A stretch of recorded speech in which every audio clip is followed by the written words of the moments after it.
entra esse cidadão, que eu considero um grandíssimo sofista, um mágico da linguagem, da inteligência, do jogo, fascinante, chamado Jacques Derrida. A minha geração foi formada por esse pessoal.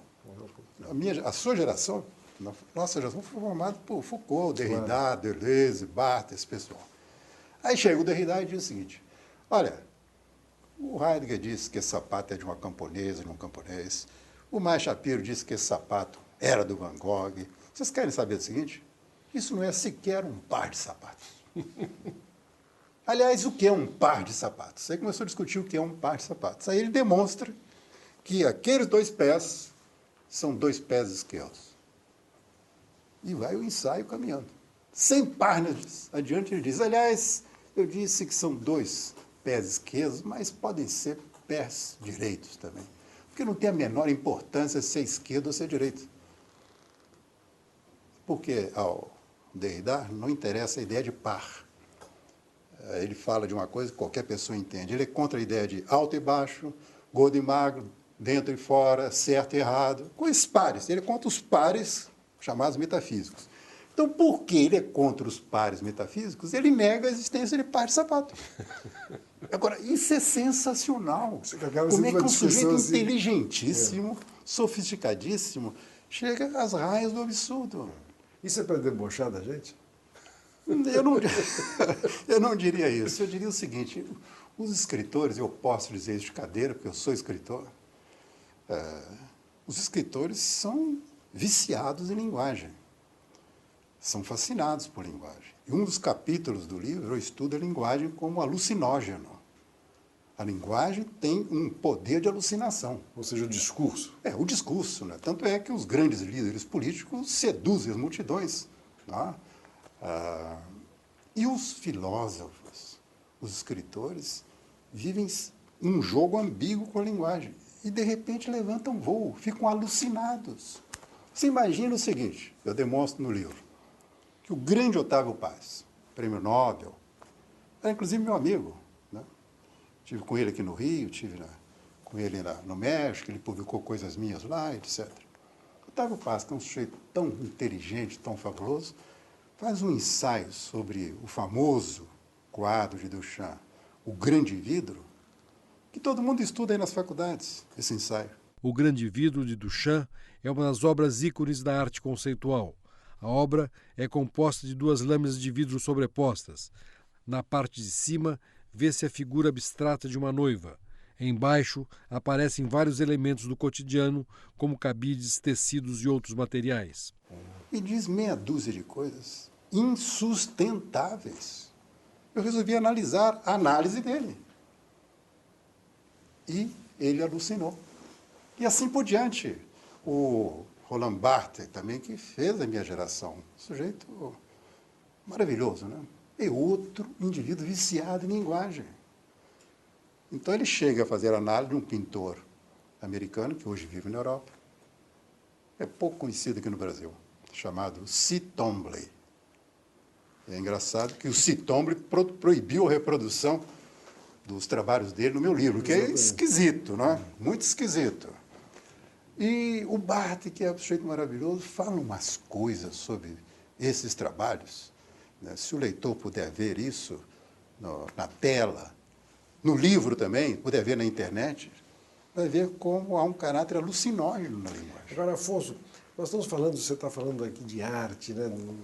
Dessa discussão dos filósofos, da linguagem, né?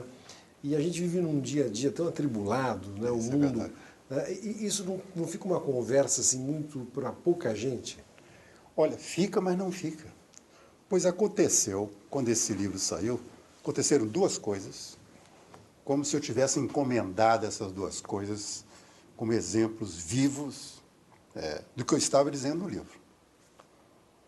A primeira foi a Bienal de São Paulo,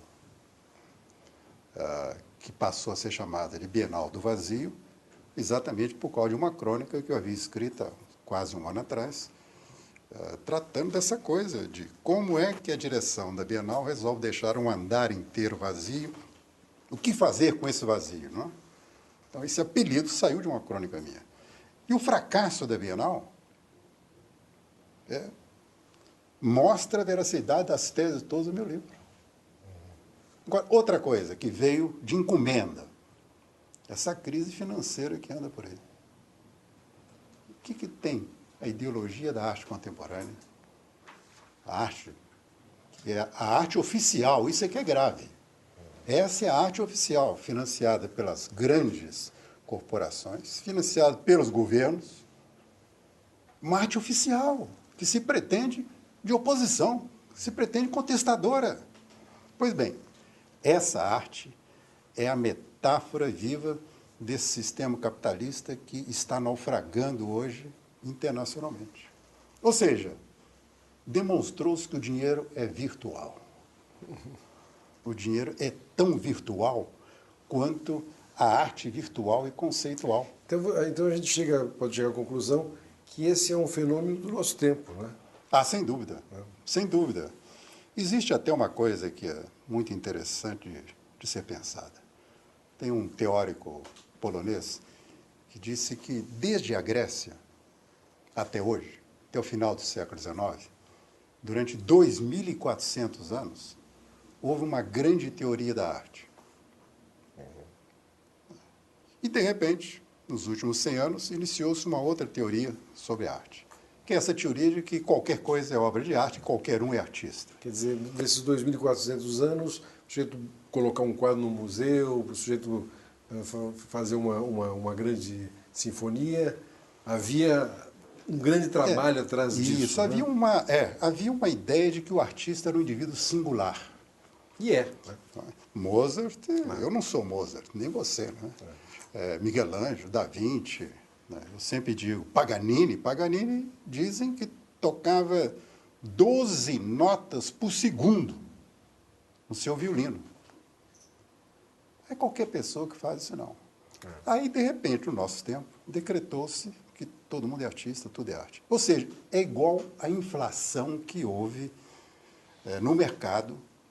A sociedade capitalista, que está aí em crise, ela decretou o seguinte, que não é mais necessário que o lastro de ouro que um país tenha corresponda à quantidade de moedas em curso.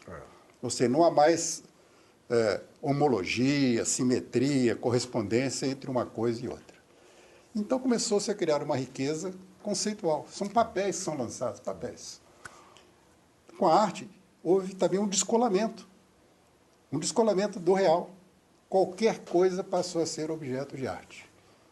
Isso é interessantíssimo. Essa crise do sistema corresponde à crise dentro da arte contemporânea, e eu espero que isso tudo vá ser repensado conjuntamente. É aí que eu acho que esse livro entra. Esse livro, vou te dizer um negócio aqui gravíssimo, hein, Roberto? Tome nota. E não é arrogância, mas eu estou seguro disso por uma série de razões. Esse livro bateu no calcanhar de Aquiles. Durante muitos anos, eu li tudo que podia haver sobre a questão da arte no nosso tempo, na sociologia, na filosofia, na psicanálise, li tudo. Viajei, corri todos os museus do mundo, fiz uma pesquisa exaustiva. E faltava, no meu entender, um enfoque determinado, que é esse da linguagem.